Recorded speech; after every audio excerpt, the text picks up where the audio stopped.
achieved.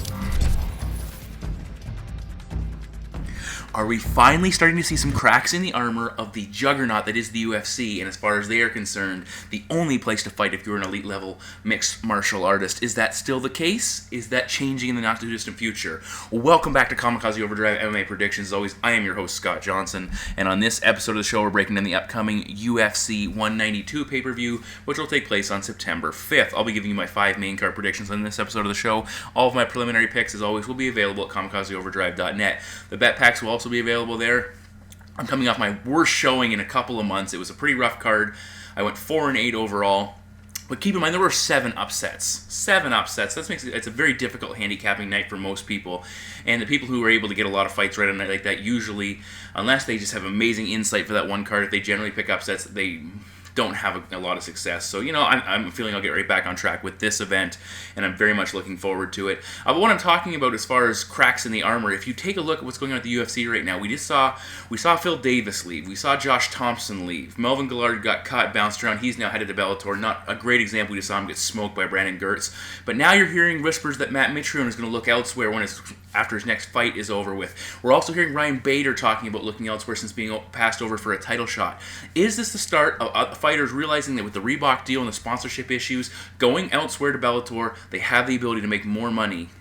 Is that a possibility? Are we going to start seeing fighters doing that? It would be very interesting if we did, and see how the UFC reacts. And my big question is, what caliber fighter, what fighter specifically would have to leave the UFC for Dana White to say, we need to make a change. We need to do something to make this better. Obviously, it's not going to be a Ronda Rousey, or it's not going to be a Chris Weidman.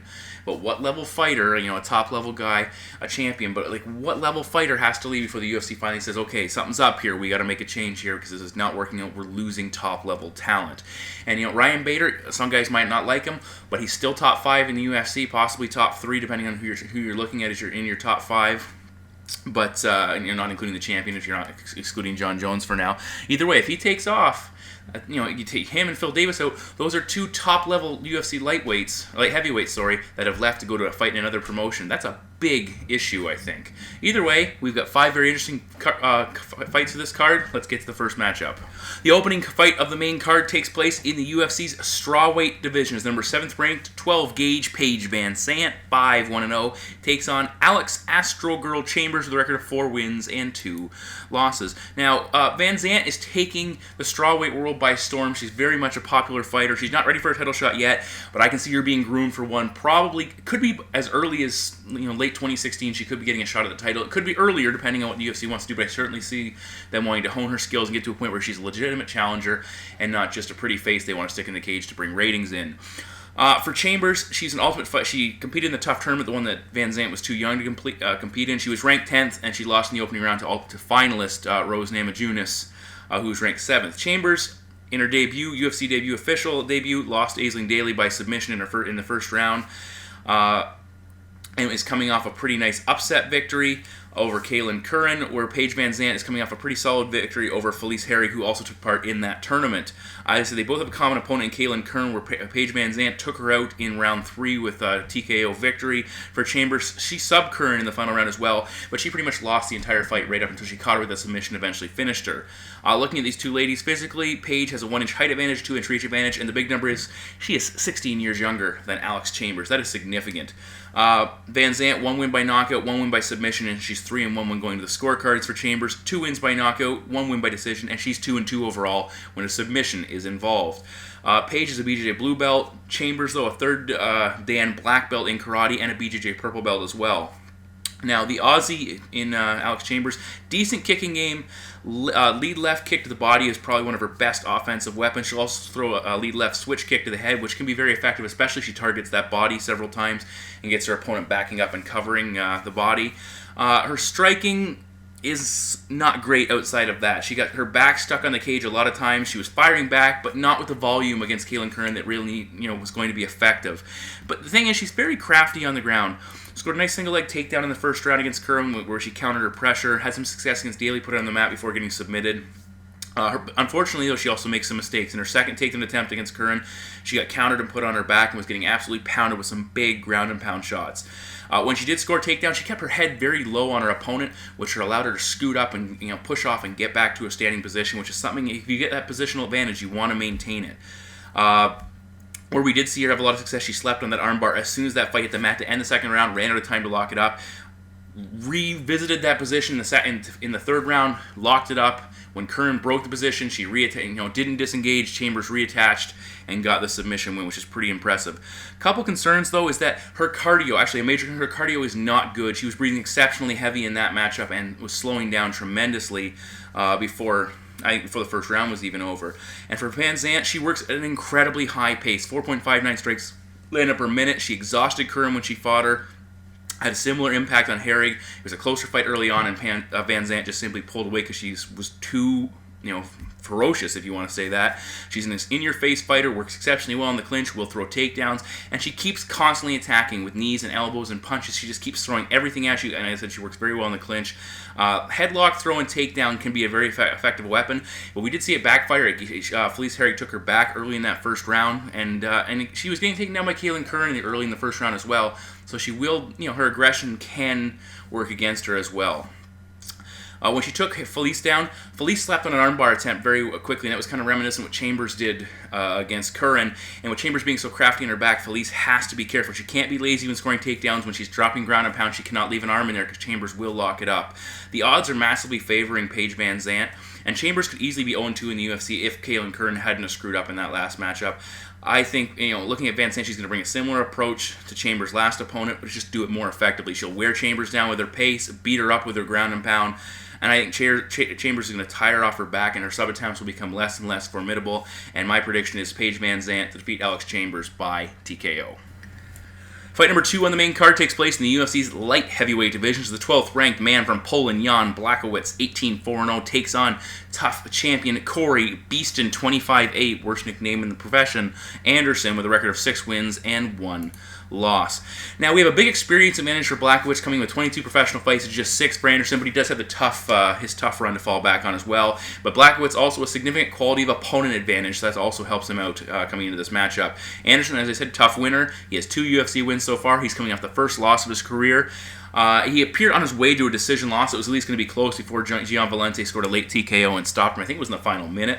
For Blachowicz, he won his debut. He's earned multiple wins over UFC cast-offs before signing with Zuffa, but he's coming off a pretty big loss in his last matchup.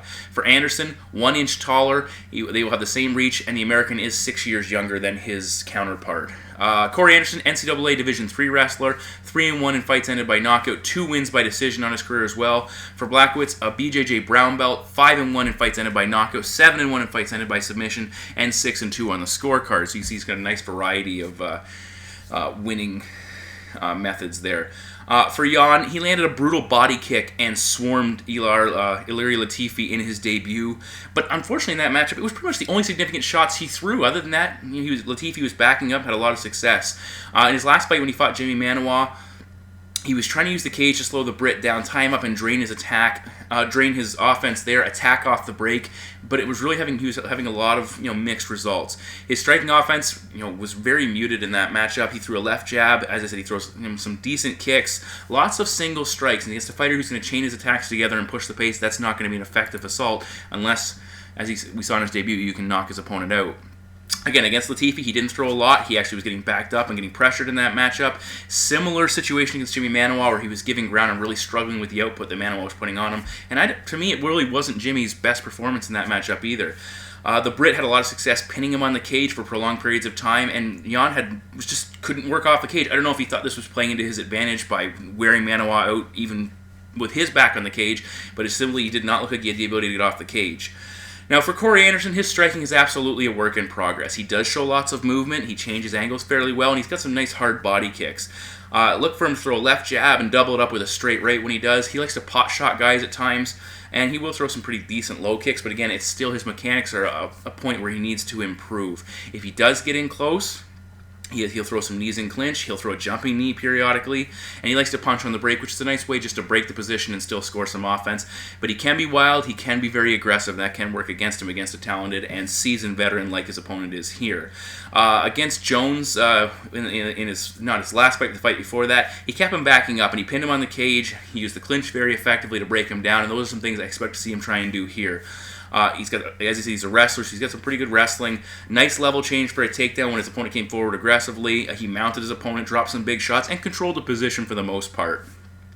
Against Vellante, the biggest issue I saw with him, he was getting absolutely torn up with the leg kicks, and he wasn't checking them, and that's an issue. If you're going to get blasted like that for 3 rounds, you're going to lose a lot. Both you're giving up offensive points to Vellante, and it's your ability to score, both of your wrestling and your striking, is being diminished by the damage you're taking. In that final minute, he got cracked with a big-time right hand, eventually got finished. In the Jones fight, he was taking a lot of big shots as well, but he was able to deal with them.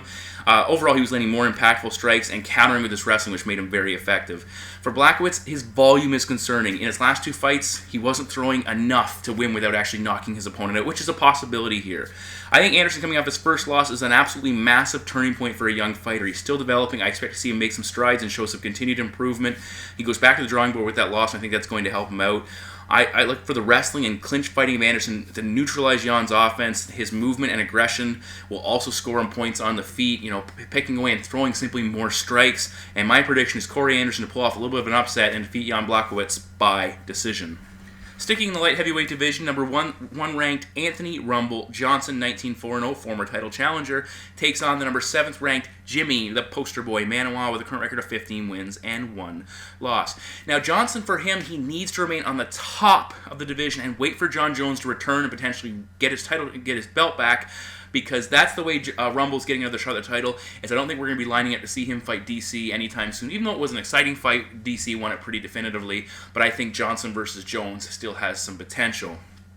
For Manuwa, this is his second big opportunity to fight a top-level opponent.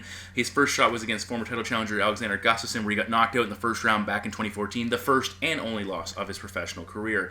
Now, Johnson's coming off his first loss in 9 fights. The last time he lost a fight was in early 2012. It shows you what kind of run this guy has been on. They do have one common opponent in the aforementioned Alexander Gustafsson. Rumble knocked him out in the first round, and I just mentioned what Manuwa, how he fared against the big Swede. Johnson is 1 inch taller, he'll have a 3-inch reach advantage, and he's 4 years younger than his opponent. Now, both guys have absolutely massive knockout numbers. Manuwa, 13 of his 15 wins have come by knockout, 9 inside the first round, but only 1 of his 4 UFC fights have actually come in the first round, and he's coming off his first decision win in his last fight against the aforementioned Jan Blachowicz. For Rumble, 13 of his 19 wins have come by knockout, 10 inside the opening 5 minutes, and he's got some pretty noteworthy names like the Gustafsson, like Little Nog, and Mike Kyle. He also knocked out back in the World Series of Fighting. Now, both guys, as I said, have massive punching power. The way I look at it, Johnson seems to be a little more aggressive, a little more violent, but Manuwa is exceptionally dangerous, and he throws everything with a lot of impact. I think he's a little more measured and calculated. But you look at his last matchup, and it looked a little bit concerning to me. He was coming off his first loss, which happened to be by knockout. He seemed a little bit hesitant at times not going for the kill and just picking away his opponent instead of pushing the pace and trying to finish him. Overall in this fight, Manuwa does have an edge in strikes landed per minute, but it's very minimal.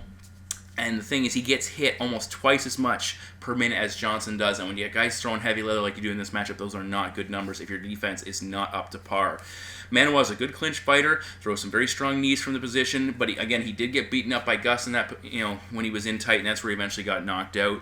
When he does throw, he commits everything to his punches. He will dig to the body exceptionally well. He has a nice variety of kicks he'll use, a front leg side kick, which can be very effective at maintaining distance, and he has pretty good head movement, which will need to be on par against Rumble. And the big thing with him is he can generate a lot of power in short distances, so if Rumble closes that distance, look for counters, look for big shots in close. With Rumble Johnson, he's an exceptionally violent striker, throws very hard as well. He can overswing at times. We saw that against DC. He got very excited, and he, cost himself some positions trying to finish the fight with a knockout. If he misses constantly, it could also cost his cardio and wear him down, and that's something of a concern as well. He does throw good combinations when he's focused. Very good kicking game. Inside leg kick is exceptionally dangerous, and his head kicks are an excellent weapon that he can really take an opponent out with, and they might not see it coming because they're so focused on his hands. Against Daniel Cormier, he landed some big shots, but he couldn't stay vertical long enough to keep doing damage. He hurt him a couple times. He even sent Cormier sprawling back, but again, I think that's going to be a learning experience where he went all for it. It didn't work out. He got beaten up and eventually finished because he went for it instead of being calculated and measured. And I think he'll grow from that. I think the wrestling in this matchup could also be a factor. Johnson is an National Junior Collegiate wrestler. He did take Cormier down once, and he has used it in the past effectively. And I think that's something Manuwa could struggle with. We saw him stop Alexander Gustafsson with some massive ground and pound, and I think he could work to wear Manuwa down with his wrestling and take him out of his comfort zone. Overall, neither guy has great cardio, but Johnson has looked decent, or actually very good against Phil Davis and Andrei Arlovski in 3-round fights where he set the pace and was doing what he wanted. If he's being pushed, different story. For Manuwa, he went the distance with Jan, but again, he fought at his pace, and again, I think the wrestling factor for Johnson is going to take him out of his comfort zone. He will use that to keep Manuwa, defending on multiple levels, keep him backing up when exchanging. I like Johnson's power here. I like to get him back on track. And my prediction is Anthony Rumble Johnson to defeat Jimi Manuwa by knockout. In the co-main event of the evening, we head all the way back to 2004, 2005 for a fight that many people in 2015 are shocked to see how relevant it is. We're in the UFC's heavyweight division as the 4th-ranked former heavyweight champion Andrei the Pitbull Arlovski, 24-10-0 with 1 no contest, takes on the 10th-ranked former UFC heavyweight champion Frank Mir with a record of 18 wins and 9 losses. Now, this fight is a long time in the making. These were two guys back in the day were two ships passing in the night. They were both significant, but simply did not get lined up with a fight. Frank won his title in 2004 at UFC 48 against Tim Sylvia, had his motorcycle accident, was ultimately stripped of the title. Arlovski came along, UFC 51 in 2005, won the title against Sylvia, the interim title, defended it once, and was promoted to undisputed champion when Mir was not coming back. Arlovski made 2 successful title defenses before dropping the title to Sylvia and losing the subsequent rematch, and then basically, he hung around in the UFC, but he wasn't nearly as relevant. The winner of this could very well earn themselves a title shot in 2015 or 2016, which is shocking considering how long it's been since both these guys had a strap around their waist. Mir has fought for the title more recently, but still. The age difference in the UFC's heavyweight division is significant. We look at guys like Randy Couture when he won the title, Fabricio Verdum at 38 years of age, capturing the UFC title. And of course, Fedor Emelianenko talking about returning or planning to return if he comes to the UFC or wherever he goes. He's certainly, just because I think he's 37, certainly in the running despite his age. Arlovski, 3-0 since returning to the octagon, 5 straight wins, just 1 loss in his last 11. He's been on a pretty impressive run. It came against Rumble Johnson. He also had a no contest against Tim Sylvia in there. He had a 4-fight losing streak, though, prior to this big run. And both guys, it's interesting, both him and Mir have kind of started the revitalization by knocking out Bigfoot Silva, got themselves going. Mir has won 2 in a row after losing 4 as well consecutively. He did have a 3-fight winning streak that included wins over Mirko Krokop, Roy Nelson, and Big Nog. So it's not like he's been down and out for a long time, but it just seems like that because of how infrequently he fought. Physically, both guys are 6'3". Mir will have a 2-inch reach advantage, and I think Frank Mir will come in a little bit heavier. He tends to be just below the 260 mark. I think he'll be a little bit heavier than Andrei coming into this matchup. They're the same age. Keep in mind here for Frank Mir, a very quick turnaround. Just 2 months since his last fight. Andrei just a little over 3 months, so he also a little slightly below average amount of time to prepare for this matchup for both guys.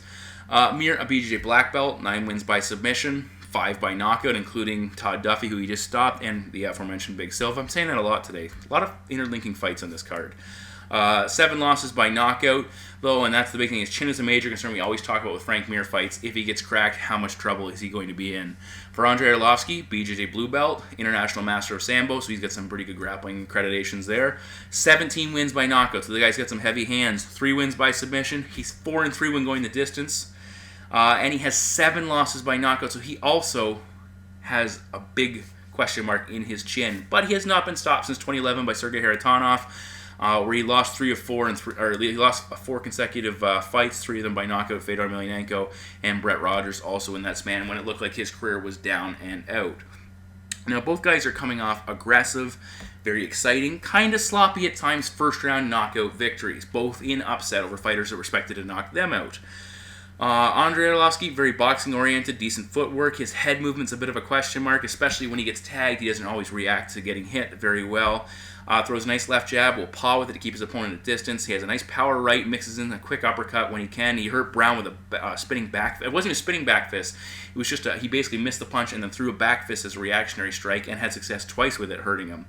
Also, he hurt him with a counter uppercut when Brown was looking for a level change. Fleury didn't burn himself out, though, which is a true mark of a veteran fighter. Didn't try and finish him when he knew he couldn't and gas himself out. He will move forward in 3 to 4 punch straight combinations. He can be, hurt again. He was caught with a counter strike when he was trying to finish Brown in that matchup, which brought back all kinds of bad memories for him, but he still got the job done. For Mir, he's exceptionally confident right now in his striking, but his grappling is still very dangerous. He throws a nice left jab, straight right. You saw that against Bigfoot to take him out. He doubles up a left jab, left hook combination, which can be a very effective weapon as well. And he can throw knees in the clinch if he can get his hands on his opponent. He fights in the southpaw stance, and he was landing success with some hard rights against Todd Duffy, and they were very short and crisp in succession when he had him hurt, which I really liked that from Mir. Now in that matchup, he took some damage as well, got cracked. Ultimately, Duffy threw a very lazy left hand to try and take him out, and that's what Mir countered and knocked him out with. And the Todd Duffy in that fight was throwing exceptionally well with very little concern for defense, and that is why I think Mir was so successful. I don't like the way Mir attacks, though, when he does come forward because he doesn't move his head off the center line, and I think Arlovski should be able to capitalize on that. I think Arlovski should be able to keep the fight off the mat where Frank Mir is exceptionally dangerous. Again, if Arlovski knocks him down, he can't go diving in because could see him get caught in a submission. But I think he has a lot of success keeping it vertical. Either guy could be landing, it could land, it could be all over. But the ultimate fact of the matter is Arlovski's going to counter Mir as he comes forward. He's going to be aggressive coming forward himself and putting some damage on him. I think Mir's a little overconfident in his striking right now. That's going to come back to bite him in the ass. I think Mir will be in trouble once he gets hit, and my prediction is Andrei Arlovski to defeat Frank Mir by TKO. We move to the main event of the evening. It's the UFC's flyweight division, and the champion Demetrious Mighty Mouse Johnson, 21-2-0, battles the number 1 ranked former title challenger John the Magician Dodson, 18-6-0, in this fight, which is a rematch from a 2013 battle that was on UFC on Fox, I believe. It was DJ's first title defense after defeating Joseph Benavidez to become the new flyweight champion of the world. And for Dodson, that was his only loss in the UFC, which is, pretty impressive considering, with Demetrious Johnson, he's never lost 125 pounds, and he's made 5 title defenses since the Dodson fight. So you see how high a caliber a fighter it takes to beat a guy like John Dodson. When you look at the champion, his run is very impressive. He has wins over the number 1 ranked fighter, 2 over number 2, over the number 4, 6, 7, and 11. He's finished 4 of his last 5 opponents. Throw in Ali Bogatinov, who will probably be back in the top 10 once he gets active again after suspension. And Johnson is really cleaning out the division, but there are still fighters left for him to take on. Looking at Johnson, this is the first fight. In the first matchup when Dodson fought Johnson, that was one of his, I think it's just his 3rd cut to 125 pounds, and a lot of people were talking about that maybe some issues for him. Now he's had 6 or 7 cuts, and I think that's something that he could see an improvement in coming into this matchup. When you look back at that first battle, Demetrious Johnson, especially early on, was swinging and missing a lot more than normal. I think Goldie at one point threw out a stat he had only landed 1/3 of his punches, which is well below his average.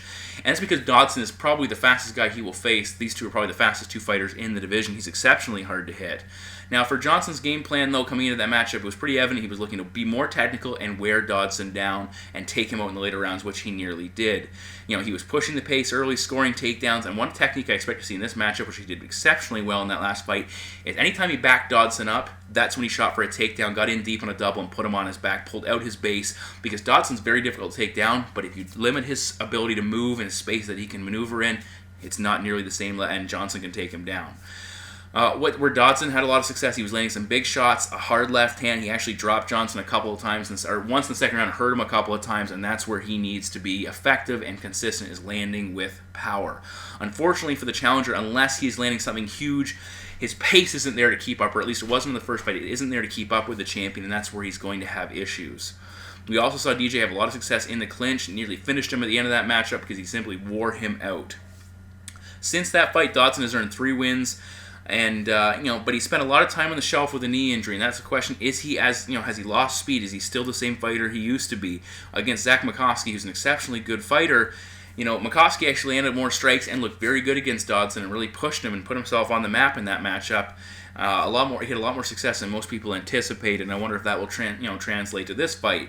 For Johnson, he appears to be getting better, which is hard to believe because we always hear Rogan and company rave about how technically sound he is, which he is, but he seems to be getting better. He gets hit almost half as half the amount of times that Dodson gets hit. I didn't know what I wanted to say there. But he did get clipped a couple of times in that matchup. But the big factor is Johnson, unless he gets knocked out with 1 or 2 big shots, he's not going to take the damage that Dodson is going to. Big thing with Johnson, you look at as well, has he lost the fire to be a dominant champion, having wiped out so many fighters? We've seen guys in the past lose focus because they're so successful. I think he's still focused on getting better because he realizes what opportunity lies in front of him, and I think that eventually is going to be a shot at the 135-pound title again for Johnson in the not-too-distant future, and he knows as long as he holds on to the flyweight strap, that becomes more significant. In that first matchup, he outlanded the challenger 127-57. He also put up 133 strikes against Ali Bogatinov, and that's a considerable amount of strikes, especially when you look at Dodson's high watermark in the UFC, which was just 80 very early in his flyweight. I think it was his flyweight debut. He relies on his power and his explosiveness and being faster, and those are 3 factors that I really don't see him having a lot of success with here.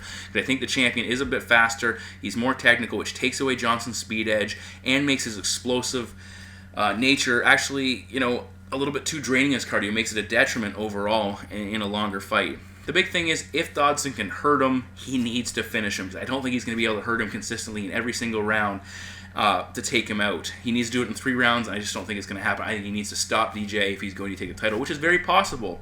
But I think Demetrious Johnson's going to outpace him, he's going to outwork him, he's going to use his takedowns, and he's going to avoid the power striking. I think he's a better fighter. He'll have learned from some of the tendencies we saw in that first matchup that got him in trouble. A lot of times when we see epic long rematches that were back and forth and very good, earlier the rematch story ends earlier than the predecessor. I think we're going to see Johnson finish what he started in that last matchup. It might take him a couple of rounds to really put the pressure on him, wear him down, but my prediction is Demetrious Johnson to defeat John Dodson. I will take DJ by TKO. So those are my 5 main card predictions for the upcoming UFC 191 event. All my preliminary predictions will be available at kamikazeoverdrive.net. Certainly consider buying the bet packs if you're looking to do some betting. I've had a lot of success of late outside of the last show. I'm offering the next 4 bet packs, so basically all the 2 events in September and the 2 events in October. It's $40 to buy all 4 of them individually. I'm offering them for just $30. You're saving 10, so you're getting basically 1 card for free. So certainly take a look at that. You have to assume the way I've been doing lately, knock on wood, that I'm going to be kicking out some big numbers, at least in 2-3 of those cards, and that's all you really need to make a solid profit. So either way, consider betting with me if you're interested in making some cash. If not, and I do have a good night, probably don't check the recap to see what you missed out on. Either way, thank you as always for listening. Don't forget to subscribe to my YouTube channel, and UFC Fight Night 75 is the next card, so make sure you check that out as well in the not-too-distant future. Take care, guys.